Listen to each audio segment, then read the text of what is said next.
कदीम ज़माने का जिक्र है। बादशाह शाहजमान के यहाँ एक निहायत खूबरू और नेक सीरत बेटा पैदा हुआ जिसका नाम कमर जमा रखा गया। शहजादा अभी जवानी की दहलीज पर कदम ही रख रहा था कि उसकी अच्छी आदतों और नेक सिफात की शोहरत दूर दूर की सल्तनतों तक फैल गई। मगर तकदीर के कलम ने कुछ और ही लिखा था। शहजादे के दो सौतेले भाई जो हसद की आग में झुलस रहे थे, रात दिन उस ताक में रहते थे कि किसी तरह कमर जमा को रास्ते से हटाकर तख्ते शाही पर कब्जा कर सकें। एक रोज जब बादशाह शिकार की मुहिम पर निकला हुआ था, उन भाइयों ने एक मक्काराना चाल चली और शहजादे को घूमने फिरने के बहाने एक दूर के सुनसान बयाबान में ले गए, जहां एक पुराना और अंधेरा कुआं मौजूद था। वहां पहुंचकर बड़े भाई ने समझदारी और नरमी से बात करते हुए कहा, भाई कमर जमा, सुना है इस कुएं की तह में हमारे अजदाद का कोई कदीम खजाना दफन है। क्या तुम अपनी बहादुरी से नीचे उतरकर इसका सुराग लगा सकते हो? शहजादा, जो अपने भाइयों की नीयत से बिल्कुल बेखबर था और जिसका दिल आईने की तरह साफ था, फौरन तैयार हो गया। जैसे ही शहजादा कुएं में उतरा, उन संग दिल भाइयों ने रस्सी काट दी और ऊपर से भारी पत्थर गिलाकर ये शोर मचाते हुए महल की तरफ रवाना हो गए कि शहजादे का पांव फिसल गया और वो कज़ा कर गया। कुएं की गहरी तारीकी में जहां मौत के साये रक्स कर रहे थे, कमर जमा जख्मी हालत में पड़ा रहा, मगर उसकी ज़बान पर हर्फ शिकायत की बजाय अपने खालिक की तस्बीह जारी थी। वो पुकार उठा कि ऐ मेरे अल्लाह, अगर इस आजमाइश में तेरी रज़ा शामिल है तो कमर जमा तेरे हर फैसले को खुशी से मानता है। बेशक तू ही बेहतरीन कारसाज है। उसके अल्फाज में ऐसी तासीर और आजिज़ी थी कि उस बयाबान से गुजरने वाले एक ताकतवर जिन जिसका नाम सख था के कदम रुक गए। सख, जो कि एक नेक फितरत जिन था और जादुई उलूम का माहिर समझा जाता था, कुएं के दहाने पर आ खड़ा हुआ और जब उसने नीचे झांका तो उसे अंधेरे में एक नूरानी चेहरा नजर आया जिससे सब्र और इस्तिकलाल की किरणें फूट रही थीं। सख जिन ने अपनी क़ुव्वत गैबी से शहजादे को कुएं की गहराइयों से निकाला और उसे करीबी नखलिस्तान में ले जाकर उसके ज़ख्मों पर जादुई दवा लगाई, जिससे ज़ख्म पल भर में ठीक हो गए। शहजादे ने जब अपनी आंखें खोलीं और अपने सामने उस महीब मगर मेहरबान मखलूक को देखा तो वो ज़रा न हिचकिचाया, बल्कि मुस्कुराकर उसका शुक्रिया अदा किया। सख उसकी इस हिम्मत और अल्लाह पर तवक्कुल को देखकर दंग रह गया और कहने लगा कि ऐ नौजवान, मैंने सदियों की उम्र पाई है और हज़ारों इंसानों को देखा है, मगर तेरे जैसा सुकूने कल्ब आज तक किसी के चेहरे पर नहीं पाया। तेरे भाइयों ने तुझे खाक में मिलाना चाहा, लेकिन तेरी नेकी ने तुझे बहुत ऊंचा मकाम दे दिया है। सख ने अपनी उंगली से एक अंगूठी उतारी जिस पर कदीम ज़बान में कुछ तिलिस्माती हुरूफ लिखे थे। उसने अंगूठी शहजादे के हवाले करते हुए कहा, यह महज एक अंगूठी नहीं बल्कि एक गैबी दस्तरख्वान है। जब कभी तुम इसके नगीने पर अपना सीधा अंगूठा रखकर उस खालिक को याद करोगे जो परिंदों को हवा में और मछलियों को पानी में रिस्क देता है, तो गैब से तुम्हारे सामने वो नेमतें हाजिर हो जाएंगी जिनका तसव्वुर किसी बादशाह के वहमो गुमान में भी नहीं होगा। लेकिन याद रखना, अगर उसका गलत इस्तेमाल किया तो उसका असर ख़त्म हो जाएगा। शहजादे ने वो अंगूठी पहन ली और सख से रुखसत होकर एक ऐसे सफ़र पर रवाना हुआ जहां उसकी शनाख्त एक शहजादे की नहीं बल्कि एक मुसाफिर की थी, क्योंकि वो जानता था कि अब उसे अपनी अना को मारकर ज़िंदगी की नई हकीकतें तलाश करनी हैं। वो चलते चलते एक अजनबी सल्तनत के दारुल हुकूमत में पहुंचा, जहां की दीवारें ऊंची और लोगों के चेहरे खौफजदा थे। वहां उसने एक बूढ़े माली के पास पनाह ली और उससे कहा, बाबा, मुझे कोई हुनर तो नहीं आता, मगर मैं मेहनत से जी नहीं चुराता। क्या तुम मुझे अपने बाग में काम करने की इजाज़त दोगे?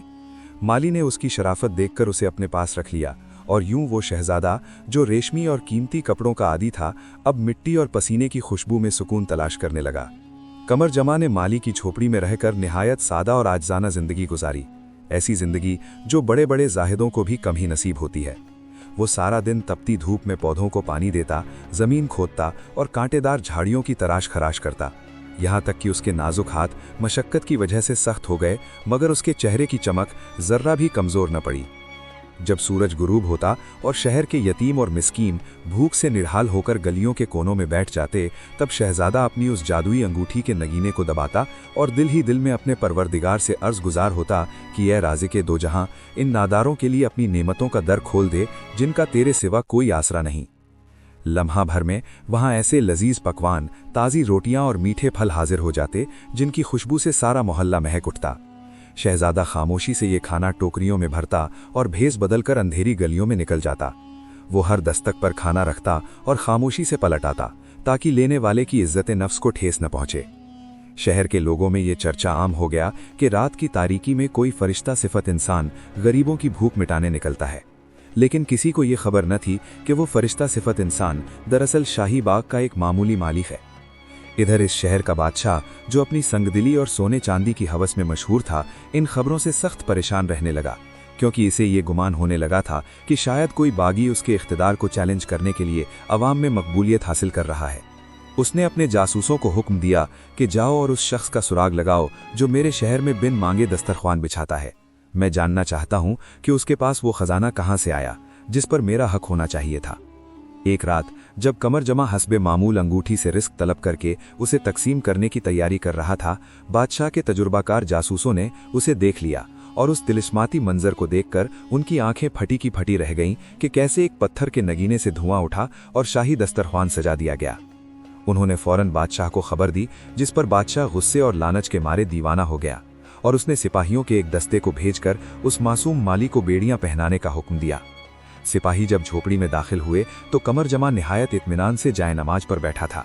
उसने कोई मुजाहिमत न की, बल्कि नरमी से कहा कि ऐ सिपाहियों, अगर तुम मुझे बादशाह के पास ले जाना चाहते हो तो मैं तैयार हूं, क्योंकि रिस्क देने वाला मेरा खुदा है और वो कहीं भी मेरा साथ नहीं छोड़ेगा। जब शहजादे को भरे दरबार में बादशाह के सामने लाया गया तो बादशाह ने तख्त पर अकड़ कर बैठते हुए गरज कर कहा, ए अजनबी, तूने मेरे कानून की खिलाफ वर्जी की है। तूने मेरी सल्तनत में जादूगरी को बाजार गर्म कर रखा है और लोगों के दिल जीत कर मेरी तख्त नशीनी को खतरे में डाल दिया है। सच सच बता कि वो अंगूठी कहाँ है जिसका तस्करा मेरे जासूसों ने किया है, वरना याद रख कि इस दरबार से तेरा सर ही बाहर जाएगा। कमर जमा ने बादशाह की आंखों में आंखें डालकर निहायत ठहराव के साथ जवाब दिया, ए बादशाह, हुकूमतें लोगों के दिलों पर की जाती हैं, उनके पेट काटकर नहीं। ये अंगूठी कोई जादू नहीं, बल्कि एक आजमाइश है जो सखी के पास ठहरती है और बखील से मुंह मोड़ लेती है। अगर तुझे ये अंगूठी चाहिए तो मैं वो खुशी दे दूंगा, लेकिन क्या तेरे पास वो ज़र्फ है जो इसकी ताकत को संभाल सके? बादशाह ने उसके फलसफे को नज़रअंदाज करते हुए ज़बरदस्ती उसके हाथ से अंगूठी छीन ली और सिपाहियों को हुक्म दिया कि इस गुस्ताख को कैद खाने की उस कालकोठरी में डाल दो जहां रोशनी की एक किरण भी दाखिल न होती हो। कैद खाने की उस तारीक और नामालूम कोठरी में जहां दीवारों से मिट्टी टपकती थी और हवा में मौत की बू रची बसी थी, कमर जमा बिल्कुल अकेला था, मगर उसके चेहरे का सुकून अब भी बरकरार था, जैसे वो कैद में नहीं बल्कि किसी गुलिस्ता में आराम कर रहा हो। इधर महल में बादशाह जश्न मना रहा था और अपने दरबारियों के सामने उस अंगूठी की नुमाइश कर रहा था जो उसने शहजादे से छीनी थी। उसने गुरूर के आलम में अंगूठी के नगीने को दबाया और हुक्म दिया, ए गैबी ताकत, मेरे सामने वो जवाहरात और लजीज तरीन खाने पेश कर जिनकी मिसाल दुनिया में न मिलती हो। मगर अंगूठी का नगीना एक बेजान पत्थर की तरह खामोश रहा और उसमें से सिवाय एक स्याह धुएं के कुछ बरामद न हुआ, जिसकी करवाहट ने बादशाह के हलक को जला कर रख दिया। बादशाह जितना ज्यादा गुस्से में अंगूठी को रगड़ता, वो उतनी ही बेअसर होती गई, यहाँ तक कि उसका रंग काला पड़ गया। बादशाह ने चीख कर कहा, ये इस जादूगर की चाल है। उसने अंगूठी पर कोई ऐसा तिलिस्म कर दिया है कि ये मेरे हाथ में काम नहीं कर रही। इसी रात जब बादशाह अपने मखमल के बिस्तर पर लेटा तो अचानक कमरे का दर्जाए हरारत इतना गिर गया कि उसकी हड्डियां कपकपाने लगीं और दीवारें फट गईं, जिसमें से वही हैबतनाक जिन सखर बरामद हुआ जिसने कमर जमा की जान बचाई थी। उसकी आंखों से शोले निकल रहे थे और उसकी आवाज गरजदार बादल की तरह सुनाई दी, ए हरीस इंसान, तूने उस शख्स पर हाथ डाला है जो जमीन पर मेरा दोस्त और आसमान वाले का प्यारा है। याद रख कि जिस हाथ ने रिस्क छीनने की कोशिश की है, वो हाथ बहुत जल्द अपनी जिंदगी की भीख मांगेगा। बादशाह खौफ के मारे बिस्तर से गिरा और उसने देखा कि उसका सारा महल मिट्टी के ढेर में तब्दील हो रहा है और उसके हाथ पांव मफलूज होते जा रहे हैं। ये महज ख्वाब नहीं था, बल्कि एक ऐसी हकीकत थी जिसने बादशाह की रूह को झंझोड़ कर रख दिया। अगली सुबह जब बादशाह बेदार हुआ तो उसका बदन बुखार से तप रहा था और उसे अपना सारा जाहो जलाल एक बोझ महसूस होने लगा।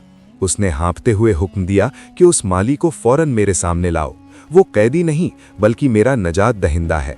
सिपाही दौड़े दौड़े कैदखाने पहुंचे और कमर जमा को, जो फाके की हालत में भी जिक्र इलाही में मशगूल था, इज्जत और एहतराम के साथ शाही दरबार में लाया गया।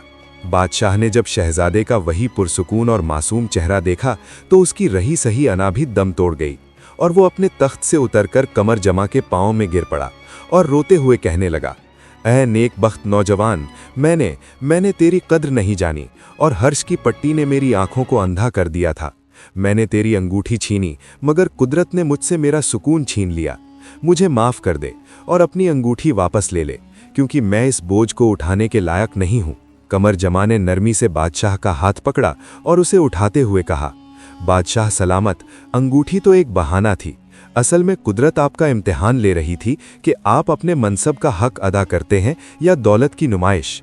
ये अंगूठी सिर्फ उसके पास काम करती है जिसका दिल दूसरों के दुख से तड़पता हो। अगर आप सच्चे दिल से तौबा करें और अपनी रियाया के लिए मेहरबान हो जाएं, तो आपको किसी जादुई अंगूठी की ज़रूरत नहीं रहेगी, क्योंकि अदलो इंसाफ से बड़ा कोई तिलिस्म नहीं है। बादशाह ने उसी वक्त अंगूठी शहजादे को वापस कर दी और हुक्म जारी किया कि आज से सल्तनत के तमाम गोदाम गरीबों के लिए खोल दिए जाएं, और कमर जमा को अपना खास मुशीर मुकर्रर कर लिया। लेकिन दोस्तों, कहानी अभी यहाँ ख़त्म नहीं हुई थी, क्योंकि शहजादे के अपने भाइयों के मकर का हिसाब होना अभी बाकी था और कुदरत उसे दोबारा उसके वतन की तरफ पुकार रही थी। कई माह बीत गए और कमर जमा की सोहबत में रहकर बादशाह एक आदिल और रहमदिल हुक्मरान बन चुका था। लेकिन एक रात शहजादे ने ख्वाब में देखा कि उसका बूढ़ा बाप शाह जमान उसके गम में बीनाई खो चुका है और सल्तनत में उसके मकर भाइयों ने जुल्म व सितम का बाजार गर्म कर रखा है। कमर जमा का दिल अपने वतन की तड़प से भर गया। उसने बादशाह से रुखसत चाही और अपनी वही पुरानी अंगूठी हाथ में पहनकर अपनी सल्तनत की जानिब रवाना हुआ। रास्ते में उसने अपनी जादुई अंगूठी के जरिए एक तेज रफ्तार सवारी तलब की और चंद ही दिनों में अपने शहर की सरहदों पर पहुंच गया, जहां उसने देखा कि रियाया परेशान हाल है और उसके भाइयों ने महल के बाहर पहरे बिठा रखे हैं। शहजादे ने अपनी अंगूठी को छूकर अल्लाह से दुआ की कि ए मालिक, मुझे हक की फतह का वसीला बना दे। वो भेस बदलकर महल में दाखिल हुआ, जहां उसके दोनों भाई तख्त पर बैठकर जश्न मना रहे थे और अपने अंधे बाप की तजलील कर रहे थे। कमर जमा ने दरबार के बीच खड़े होकर बुलंद आवाज में पुकारा, ए जालिमों, जुल्म की रात खत्म हो चुकी और सूरज तुलू होने को है। भाइयों ने जब कमर जमा को देखा तो उनके चेहरों की हवाइयां उड़ गईं और वो समझे कि शायद ये शहजादे की रूह है जो बदला लेने आई है। उन्होंने सिपाहियों को हमले का हुक्म दिया, मगर सखर जिन ने गैब से एक ऐसी आंधी चलाई कि सब सिपाही अपनी जगह खामोश हो गए और कमर जमा ने आगे बढ़कर अपने बाप के सर पर हाथ रखा और अंगूठी का नगीना उनकी आंखों से मस किया, जिसकी बरकत से शाह जमान की बीनाई पल भर में लौट आई। बूढ़े बादशाह ने जब अपने चहेते बेटे को जिंदा सलामत देखा तो उसकी खुशी की कोई इंतहा न रही। उसने कमर जमा को गले से लगा लिया, जबकि दोनों हासिद भाई शर्मिंदगी और खौफ के मारे जमीन में धंसे जा रहे थे। कमर जमा ने अपने भाइयों की तरफ देखा, जो अब अपने अंजाम के डर से कांप रहे थे, मगर उसने अपनी फितरी नेकी का सबूत देते हुए कहा कि भाइयों, अगरचे तुमने मेरे साथ वो किया जो दुश्मन भी नहीं करता, लेकिन मैं तुम्हें अल्लाह की रजा के लिए माफ करता हूँ, क्योंकि बदला लेने से नफ्स को सुकून मिलता है, मगर माफ करने से रूह को पाकीज़गी हासिल होती है। भाई शहजादे के कदमों में गिर पड़े और सच्चे दिल से तायब हुए, जिस पर शाह जमान ने कमर जमा को तख्ते सुल्तानी पर बिठा दिया और वो अंगूठी जो एक इम्तिहान बनकर आई थी, अब सल्तनत के खजाने के बजाय शहजादे के हाथ में एक यादगार बनकर रह गई कि रिज्क और इज्जत सिर्फ अल्लाह के हाथ में है। कमर जमा के दौरे हुकूमत में वो सल्तनत अमन और खुशहाली का वो नमूना बनी जिसकी मिसालें आज भी दास्तानों में दी जाती हैं। उसने अपनी पूरी जिंदगी इस उसूल पर गुजारी कि इख्तिदार एक अमानत है और जादुई अंगूठी से ज्यादा ताकतवर इंसान का वो ईमान है जो उसे मुश्किल तरीन कुएं से निकालकर तख्ते शाही तक पहुंचा सकता है। हसन अल बसरी कुरान एकेडमी के साथ कुरान सीखें। हम दुनिया भर में स्काइप, जूम और व्हाट्सएप के जरिए कुरान की तालीम देते हैं। हम मुब्तदियों के लिए कुरान तजवीद के साथ किरत कोर्स, कुरान तर्जुमा, कुरान हिफ्ज और तफसीर के कोर्सेज पेश करते हैं। काबिल और तरबियत याफ्ता फीमेल और मेल असातिज़ा के साथ कुरान सीखें। हमारे साथ शामिल होने के लिए जल्दी करें। हमारी वेबसाइट विजिट करें hasanalbasriquranacademy.com। WhatsApp number 030639703776।